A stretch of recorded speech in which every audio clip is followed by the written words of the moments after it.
Allora, andiamo a leggere Luca, dal capitolo 12, versetto 1. Nel frattempo, essendosi radunata la folla a migliaia, così da calpestarsi gli uni gli altri, Gesù prese a dire ai suoi discepoli: «Prima di ogni cosa guardatevi dal lievito dei farisei, che è ipocrisia, ma non vi è nulla di nascosto che non debba essere palesato, e di occulto che non debba essere conosciuto. Perciò tutto quello che avete detto nelle tenebre sarà udito alla luce, e ciò che avete detto all'orecchio nelle stanze interne sarà predicato sui tetti delle case». Amen. Vi potete sedere. Oggi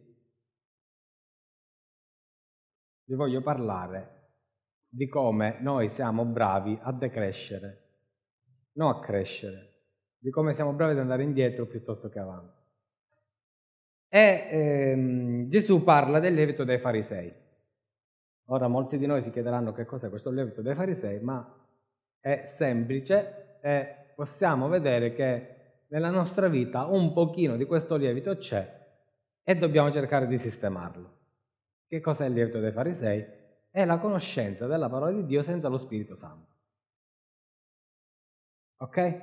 Erano persone che conoscevano bene il messaggio della Bibbia, lo conoscevano a memoria, sapevano l'Antico Testamento, addirittura lo sapevano tutto a memoria.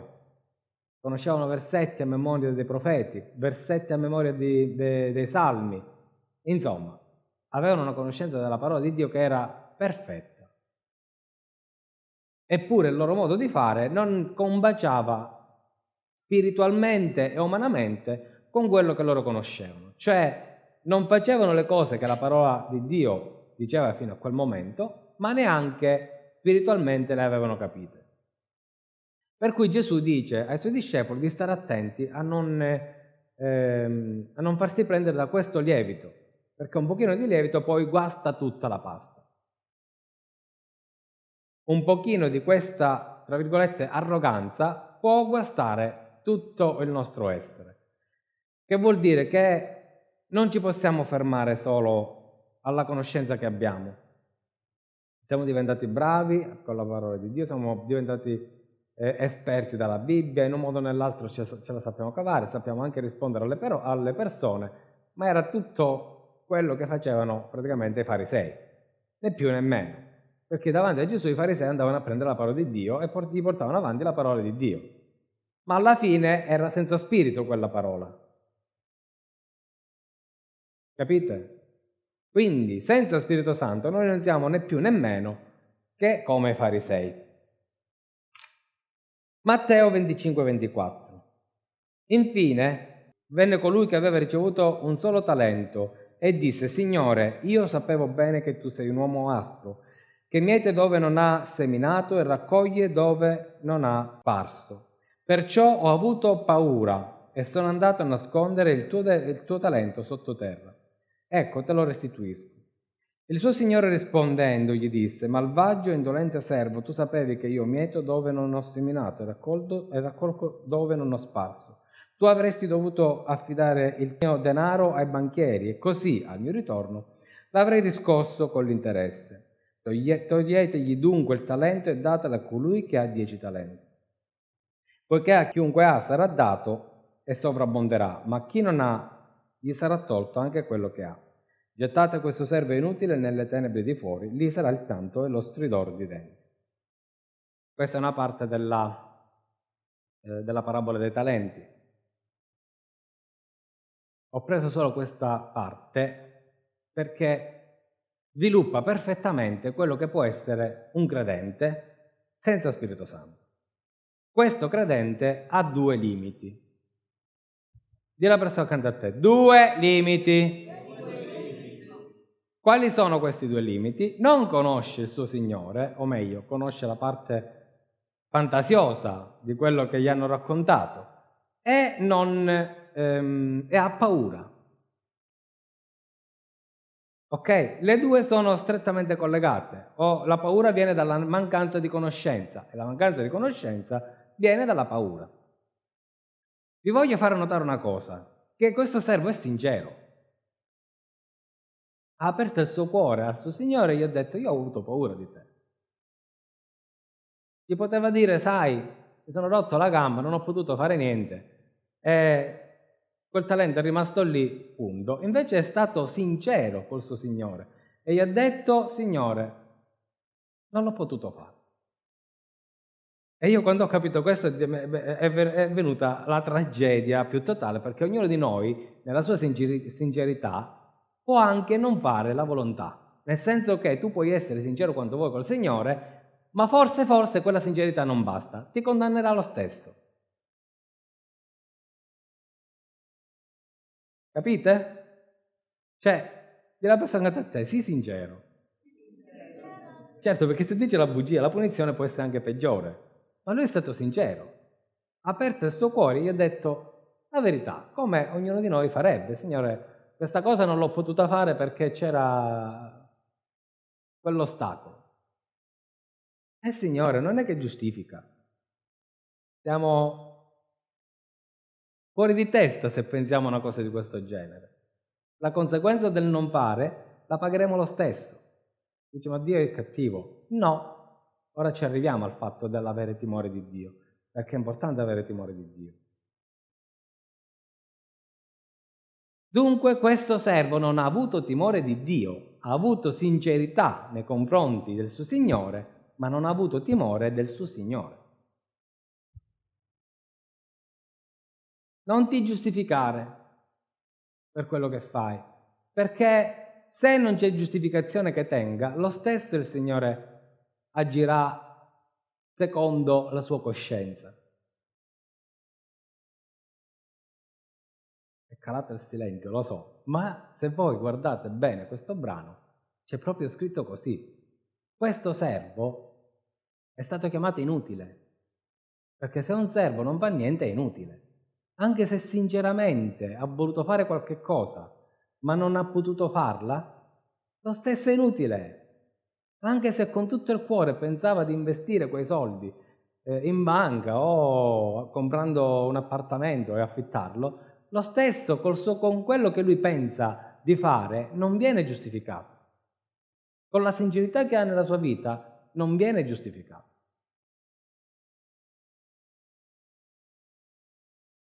Ai ai. Quindi, e io l'ho chiamato il paradosso del servo sincero, perché sinceramente gli ha detto la verità. Signore, questa è la verità, io non ho potuto fare, ho avuto paura di te, perdonami, glielo metto io perdonami, ma noi glielo mettiamo spesso, però, Giovanni 5,37. È il Padre che mi ha mandato, ha egli stesso testimoniato di me. Voi non avete mai udito la sua voce, né avete visto il suo volto. E non avete la sua parola che dimora in voi, perché non credete in colui che egli ha mandato.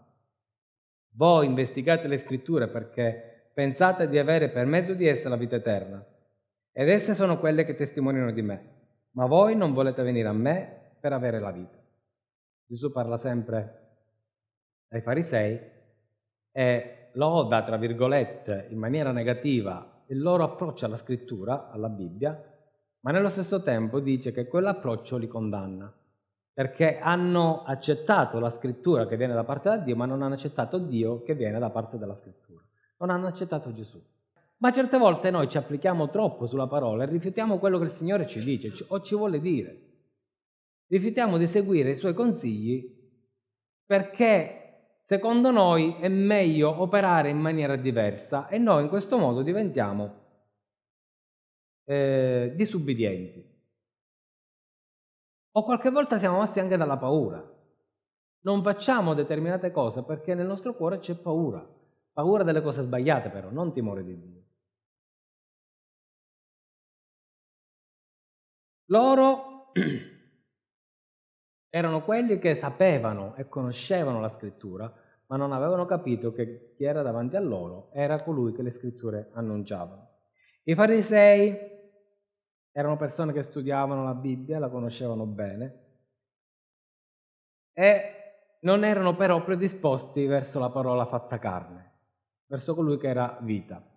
Matteo 16,24. Allora Gesù disse ai Suoi discepoli: se qualcuno mi vuole seguire, rinneghi se stesso, prenda la sua croce e mi segua. Perché chi vorrà salvare la propria vita la perderà, ma chi avrà perduto la propria vita per amor mio la ritroverà. Ora, a me è capitato tante volte di incontrare dei fratelli che sono buoni di cuore e sono dentro le chiese con un'aspettativa positiva, nel senso che veramente credono che Gesù li ha amati, che li ha liberati dal peccato. Io conosco personalmente purtroppo fratelli che quando si parla di Dio in termini di giudice diventano pazzi perché dicono che Dio è amore. Perfettamente vero. Ma Gesù ci dice una cosa che è chiara e limpida: chi vuole seguirmi deve prendere la sua croce. Per quanto Dio è amore, Lui ci aiuterà a portare quella croce, ma non ci sta togliendo la croce. Dio è amore, sì, ma la croce tua lo stesso te la devi prendere. E non intendo croce come malattie, come dolori di questo mondo. La croce è l'ignominia di Cristo, cioè il testimoniare Gesù ci porta a dolore, ci porta verso il Golgota.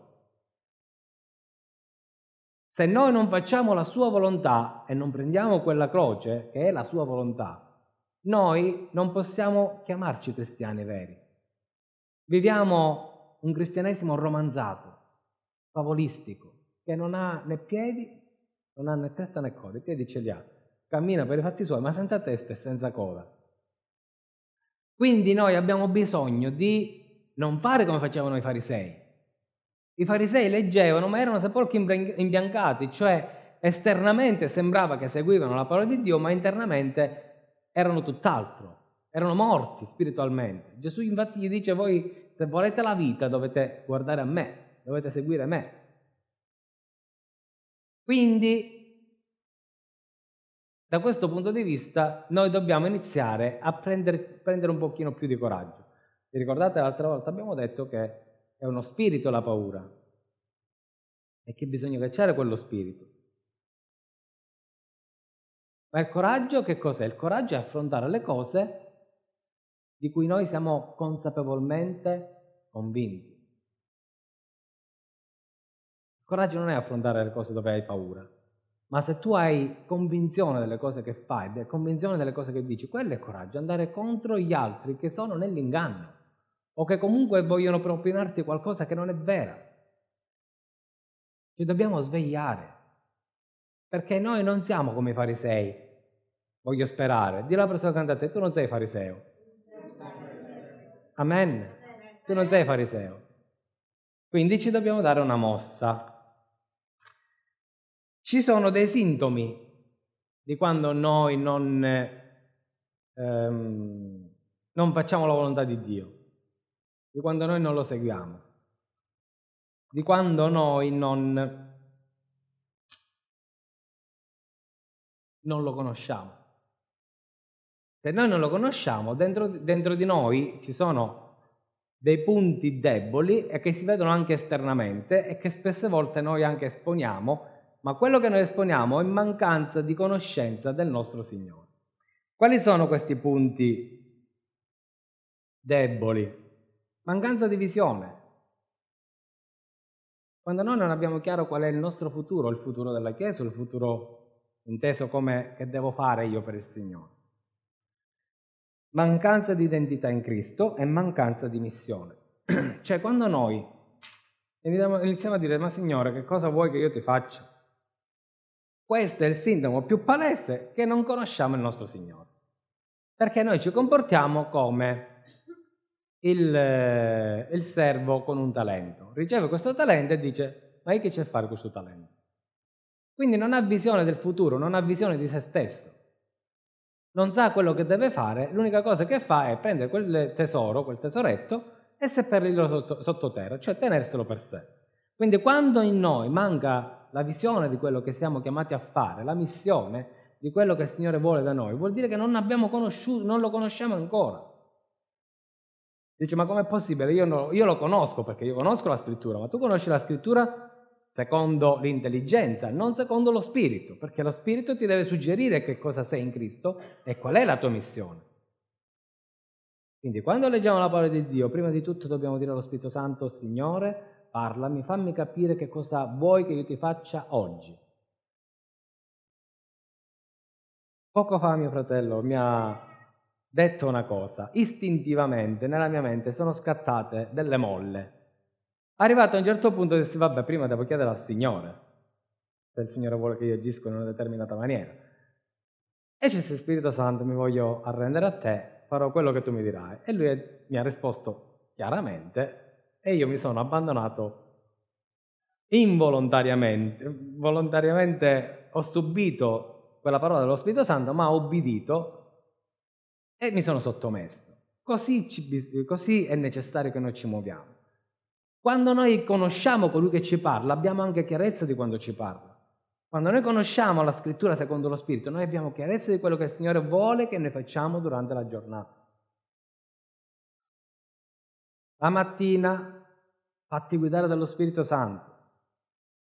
Sarà una voce che ti parla, sarà una sensazione, ma impara a conoscere colui che ti parla mediante la scrittura. Invoca lo Spirito Santo e di Signore, apri i miei occhi sulla tua parola, non con la mia intelligenza, ma con la tua potenza. Ma dobbiamo impegnarci in questo. I farisei erano bravissimi a studiare la Bibbia. Il problema è che loro non pregavano per avere lo Spirito Santo, che giustamente non avevano lo Spirito Santo. Però sapete qual era il colmo? Che a Nicodemo Gesù ha detto, ma come? Tu che sei dotto non capisci queste cose? Perché vuol dire che anche con la nostra intelligenza qualcosa la possiamo recepire. Quindi anche con la tua intelligenza puoi recepire, ma è meglio che ti fai guidare dallo Spirito Santo. Non fare come quel servo che non conosceva il suo Signore. Non fare come quel servo che ha avuto quel talento e l'ha messo da parte seppellendolo non sapendo chi gliel'aveva dato e lui chi era in colui che gliel'aveva dato. Quindi, sintomi, se tu ti senti queste cose dentro di te, mancanza di visione generale, mancanza di missione, vuol dire che c'è un problema, non studi la parola di Dio come dovresti. Non la leggi secondo lo spirito, la leggi secondo la mente, vuoi cercare di capire le cose secondo la carne e non secondo lo spirito. Amen? Dì alla persona accanto a te, lo Spirito Santo ci vuole. Amen? Giacomo 1,22 E siate facitori della parola, non soltanto uditori, ingannando voi stessi. Quindi Giacomo è chiaro, se noi leggiamo la parola ma non la mettiamo in pratica spiritualmente, e poi spiritualmente anche in questo mondo, tra virgolette, ci stiamo ingannando. Stiamo prendendo in giro noi, non Dio. Quel servo si è autopreso in giro.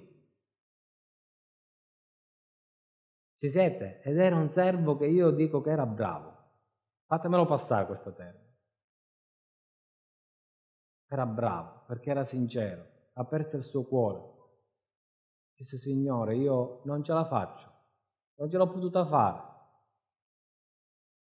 In parte perché avevo paura di te, in parte perché so che sei manesco. Non ce l'ho fatto, ma non è stato giustificato. La sua mancanza di conoscenza non è stata giustificata. La sua paura non è stata giustificata.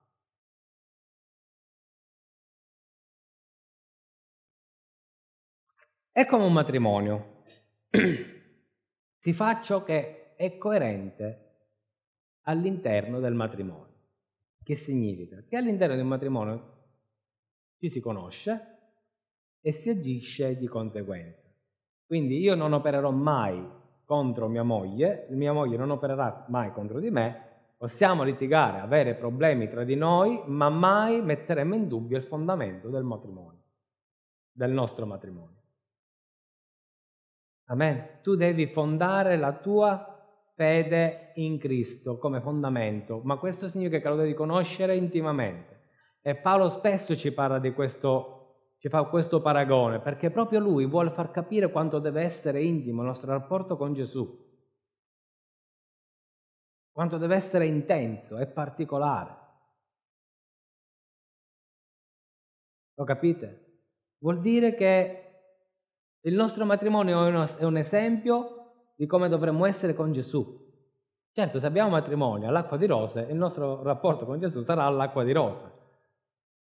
Ma anche se fosse veramente all'acqua di rose, comunque ormai siamo in una posizione di indissolubilità. E con Gesù dovremmo avere questo legame. Signore, io non mi voglio separare da te. Amen. Fai ciò che dice la parola. Però per conoscere Dio non basta solo la conoscenza della scrittura, è necessario anche il timore di Dio. Dì alla persona accanto a te, timore di Dio. Il timore di Dio è avere paura di Dio, giusto? No, perché quel servo ha avuto paura del suo Signore, ma non ha avuto timore. Perché ha avuto paura? Perché non lo conosceva. Esodo 20:18. Ora tutto il popolo udiva i tuoni, il suono della tromba e vedeva i lampi e il monte fumante. Dì alla persona accanto a te, monte fumante. A tale vista il popolo tremava e si teneva a distanza. Perciò essi dissero a Mosè, parla tu con noi e noi ti ascolteremo, ma non ci parli Dio perché non abbiamo a morire. Mosè disse al popolo, non temete, perché Dio è venuto per provarvi, affinché il timore di Lui vi sia sempre davanti. E così non pecchiate. Il popolo si teneva dunque a distanza, ma Mosè si avvicinò alla densa oscurità dove era Dio. Dì alla persona accanto a te, densa oscurità. Dio si trovava in una densa oscurità. Noi pensiamo che Dio si dovesse trovare nella luce. Invece si trovava nella densa oscurità. Perché? Perché era una prova per loro, perché dovevano vedere qual era il loro livello di timore di Dio.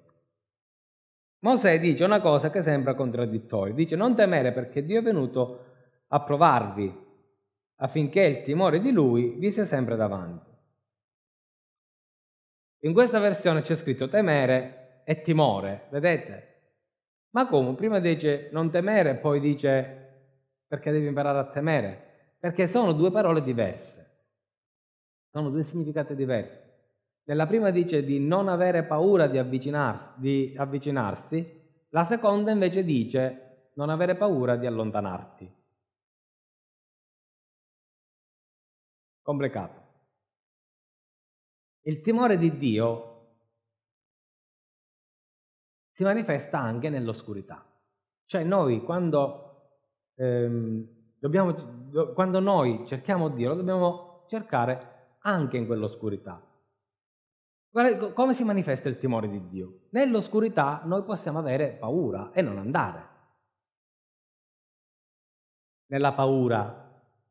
Nel timore di Dio invece noi abbiamo paura di non essere in comunione con Dio, anche nell'oscurità. Il vero timore di Dio è quello che ci fa tremare senza la sua presenza.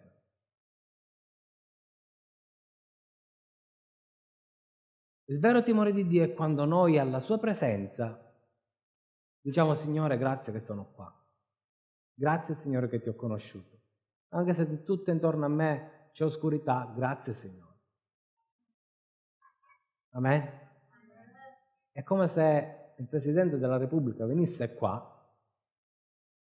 che significa non avere timore, tra virgolette, del Presidente della Repubblica? Che ognuno di noi si fa i fatti suoi. C'è chi chiacchiera, c'è chi bada con le figlie, c'è chi si mangia la pizzetta, e il Presidente della Repubblica è messo qua che parla da solo. Questo vuol dire non avere timore del Presidente, ma non perché lui ci deve gridare per punirci. Va bene? Ce l'ha il potere di dire, ma guarda questi qua, ora per ludibrio al Presidente della Repubblica li faccio arrestare tutti. Ok? No. Ma se lui è qua presente, allora in noi c'è un timore, diciamo, riverenza verso colui che rappresenta lo Stato, il governo, rappresenta tutti noi cittadini. Ecco, quando qua c'è la presenza del Signore e noi continuiamo a fare le nostre quattro chiacchiere, vuol dire che non abbiamo capito che c'è Dio e che noi ci dobbiamo mantenere in santa riverenza davanti al Signore e al Signore, perché permettetemi, passatemi il termine, Dio è superiore anche al Presidente della Repubblica. Amen. Quindi se ci fosse il Presidente qua, sicuramente ognuno di noi farebbe riverenza. Anche meno, il Presidente della Regione. Anche meno. Comunque ci sarebbe... Anche col sindaco avremmo, per rispetto che la carica richiede. Perché con Dio no? Questo significa timore di Dio, stare in santa riverenza, capire che c'è il Signore e non lasciarlo scappare via. Considerare che anche nell'oscurità Lui è la nostra salvezza. Infatti che cosa hanno fatto i giudei? Si restarono lontani, avevano paura, non avevano timore di Dio, avevano paura di quell'oscurità, pensavano che lì c'era tutto tranne che Dio, forse, da vedi che ci passava per il cervello. Però loro non erano intimoriti, loro erano impauriti. Mosè gli dice non abbiate paura perché è solo per provarvi, per farvi crescere nel timore. Invece loro non sono cresciuti perché non volevano conoscere il loro Signore. E non conoscendolo non hanno fatto poi la sua volontà. Tant'è che i risultati poi si sono visti subito dopo, con il vitellino che si sono fatti. Neanche Aronne che era deputato insieme a Giosuè ad arrivare vicino alla presenza di Dio, perché solo Mosè poteva andare là, però gli ha detto salite con me. Giosuè è salito, Aronne no. E Aronne non era uno qualunque, era un pezzo da 90. Diciamo che subito dopo Mosè c'era Aronne, non Giosuè. Aronne era colui che ha accompagnato Mosè durante i suoi colloqui col faraone. Aronne che cosa fece? Vabbè, facciamo un vitellino d'oro, niente ci fa.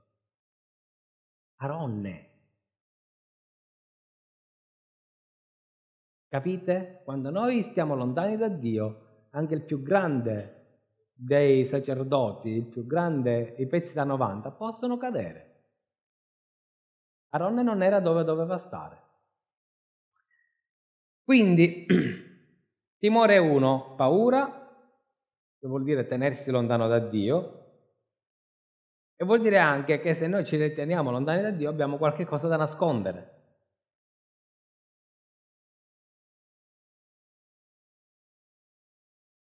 Quindi se abbiamo cose da nascondere davanti a Dio, è ovvio che poi non facciamo le cose che Dio vuole. Il timore 2, il timore di Lui vi sia sempre davanti, è invece un santo timore di Dio. Ed è un timore che ci fa avere la paura di perdere la sua presenza. E che non si ha niente da nascondere. Ma il servo non ha avuto questo tipo di paura. Stiamo dicendo che quel servo si è aperto, quindi diciamo che non aveva niente da nascondere, tra virgolette, ma non è vero, perché il talento l'ha nascosto, aveva da nascondere qualcosa. La sua sincerità era malvagia. Qualche volta abbiamo sempre detto che la verità ci fa liberi, è vero, ma c'è una verità che ci porta alla luce e c'è una verità che ci porta nelle tenebre. La verità del servo partiva già da tenebra, perché non conosceva il suo Signore e aveva paura. Proverbi 2. Figlio mio, se ricevi le mie parole e fai tesoro dei miei comandamenti, prestando orecchio alla sapienza e inclinando il tuo cuore all'intelletto, sì. Se cerchi con la forza con forza il discernimento e alzi la tua voce per ottenere intendimento, se lo cerchi con l'argento e ti dai a scavarlo come un tesoro nascosto, allora intenderai il timore dell'Eterno e troverai la conoscenza di Dio. Quindi dobbiamo cercare Dio con tutte le nostre forze, con tutte le nostre intelligenze e, se necessario, con tutti i nostri soldi, perché guardate che non lo dico io, con tutto l'argento, cioè con tutto quello che hai. Se tu ti sforzi sinceramente di conoscere Dio, in te nasce il timore di Dio. Infatti cercare Dio uguale creazione di timore dentro di noi, e questo fa sì che conosciamo Dio. È una catena. Più cerchiamo di conoscere Dio, più in noi cresce il timore di Dio, più noi conosciamo Dio. Lo Spirito Santo certe volte non si muove perché siamo noi l'ostacolo allo Spirito Santo. Non è lo Spirito Santo che non viene, che Lui verrebbe.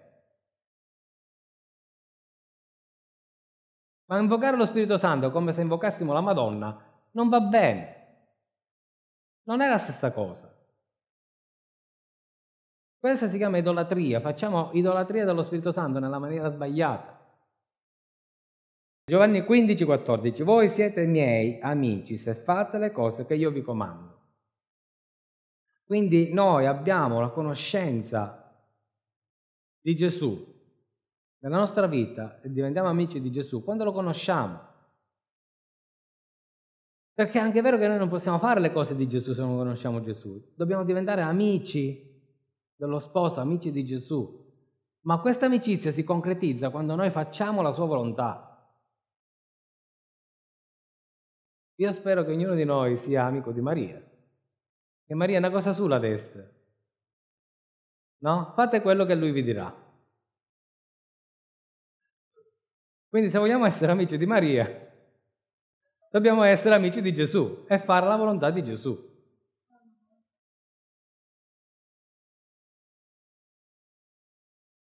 Svegliamoci, che se le cose non vanno come vorremmo, forse ci dovremmo chiedere qual è il problema.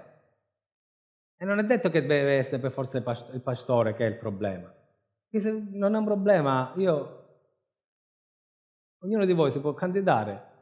Io voto per questa persona che si candida e vediamo. I farisei, ricordatevi che avevano una perfetta conoscenza della parola di Dio. Il servo inutile che aveva un talento solo, tra virgolette, lo conosceva male Dio. Un altro che conosceva malissimo Dio era Giuda. E Giuda ha fatto i miracoli, non li ha visti, li ha fatti. Un altro povero pazzo che era pieno della conoscenza di Dio era Paolo. Arrivato a un certo punto gli è apparso Gesù, gli ha detto: perché mi perseguiti? Due parole, perché mi perseguiti? 3 parole ci ha detto.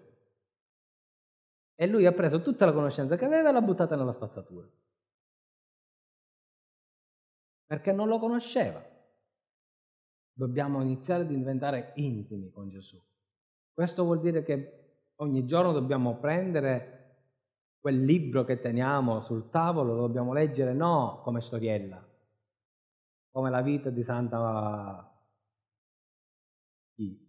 una santa qualsiasi, ma come qualcosa che ci deve dire e ci deve parlare direttamente. Non c'è bisogno che vi leggete capitoli e capitoli, bastano pochi versetti, mettervi là e dire: Spirito Santo, fammi capire oggi questa parola come può diventare mia immagine, come la posso fare mia, che cosa mi sta dicendo. E dopodiché dobbiamo fare il passo successivo, che è avere timore di Dio e mettere in pratica quella parola.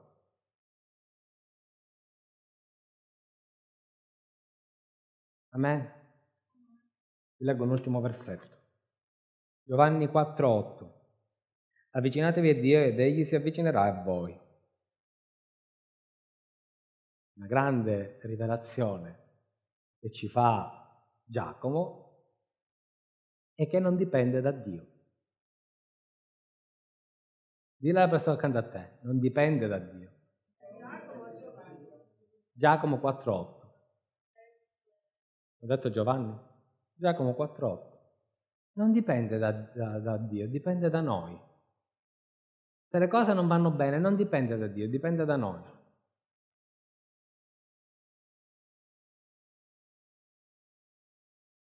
Amen? Dilla alla persona accanto a te, dipende da te.